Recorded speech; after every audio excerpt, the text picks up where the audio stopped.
বিরতির পর স্বাগত। ওসি রানা চ্যাটার্জির নেতৃত্বে গতকাল থেকে এখনো পর্যন্ত নেশা বিরোধী অভিযান কিন্তু চলছে।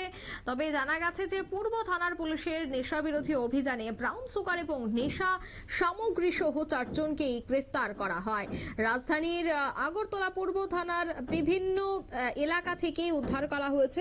পাশাপাশি একটি বাইক এবং সমসংখ্যক স্কুটি এবং অটো আটক করেছে পূর্ব থানার পুলিশ।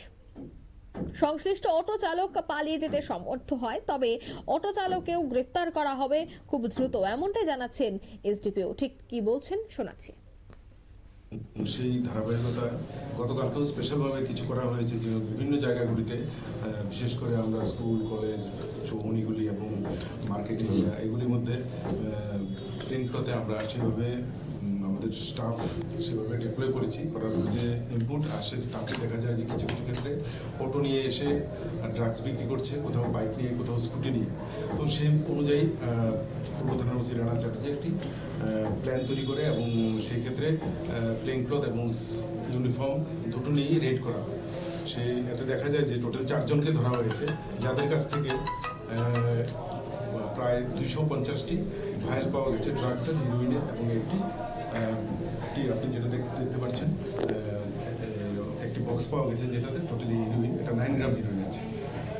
তাদের সাথে 4টা বাইক, মানে একটি বাইক, একটি স্কুটি এবং একটি অটো, এবং এদেরকেও ধরা হয়েছে। যদিও অটো চালক ও পালিয়ে যেতে সক্ষম হয়েছে, কিন্তু ওকে আমরা অ্যারেস্ট করব।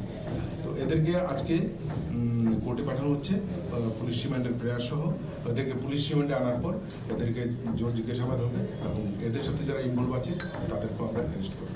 তো এদেরকে লালমাটিয়া, ধলেশ্বর, আশ্রম চৌমুনি এই সমস্ত এলাকা থেকে ধরা হয়েছে। এই ড্রাগসের তো বাজার মূল্য নট লেস দেন 2 লাখ। মোট কত গ্রাম রয়েছে এখানে? টোটাল 6 এবং 9 গ্রাম, টোটাল 15 গ্রাম।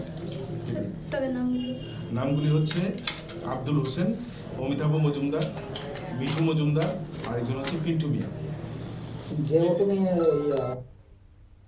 আপনারা শুনলেন পুলিশ আধিকারিকের বক্তব্য যে ব্রাউন সুগার সহ 4 জনকে গ্রেফতার করা হয়েছে। তাদের নাম ইতিমধ্যেই প্রকাশ্যে। তবে এই যে তারা যাদের ইতিমধ্যে গ্রেফতার করা হয়েছে, জানা গেছে যে তারা প্রতিনিয়ত আগরতলা শহরের বিভিন্ন জায়গায় এই নেশার সাম্রাজ্য এবং নেশা জাতীয় জিনিসপত্র পাচারের সাথে বহুদিন যাবত যুক্ত ছিল। তবে তাদের 4 জনের বিরুদ্ধে এবার কি ধরনের পদক্ষেপ গ্রহণ করা হয় সেটাই দেখার।